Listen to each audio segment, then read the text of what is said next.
கழுகுகள் உயிரை குடிக்கும் மருந்துகளை ஒரு முறைக்கு மேல் கால்நடைகளுக்கு பயன்படுத்த தடை விதிக்கப்பட்டுள்ளதாக தமிழக அரசு தரப்பில் சென்னை உயர்நீதிமன்றத்தில் தெரிவிக்கப்பட்டுள்ளது.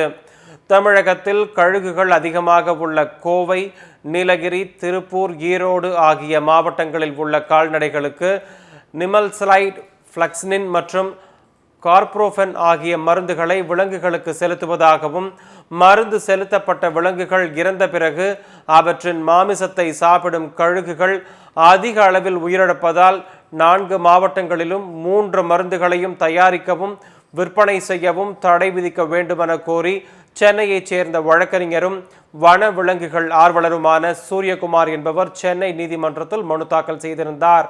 அதில் 1980ஆம் ஆண்டில் இந்தியாவில் 4 கோடி கழுகுகள் இருந்த நிலையில் தற்போது 19,000 கழுகுகள் மட்டுமே இருப்பதாகவும், இயற்கையின் சுகாதார பணியாளர்களான கழுகுகளை பாதுகாக்க 4 மாவட்டங்களிலும் மையங்கள் அமைக்க வேண்டும் என கோரப்பட்டிருந்தது.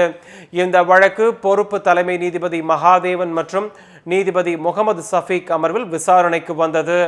அப்போது கழுகுகளை பாதுகாக்க மாநில அரசு பல்வேறு நடவடிக்கைகளை எடுத்து வருவதாகவும், அதன் காரணமாக கழுகுகளின் எண்ணிக்கை 50% அதிகரித்துள்ளதாகவும் தமிழக அரசு தரப்பில் ஆஜரான அரசு பிளீடர் எட்வின் பிரபாகர் தெரிவித்தார். மேலும் இந்த மருந்துகளை ஒரு முறை மட்டும் 30 மில்லி பயன்படுத்த அனுமதிக்கப்பட்டுள்ளது என்றும், தொடர்ச்சியாக பயன்படுத்த தடை விதிக்கப்பட்டுள்ளதாகவும், பறவைகளை பாதுகாக்க திட்டம் வகுக்கப்பட்டுள்ளதாகவும் குறிப்பிட்டார். இதை விரிவாக எழுத்துப்பூர்வமாக தாக்கல் செய்ய உத்தரவிட்ட நீதிபதிகள் விசாரணையை 2 வாரங்களுக்கு தள்ளி வைத்தனர்.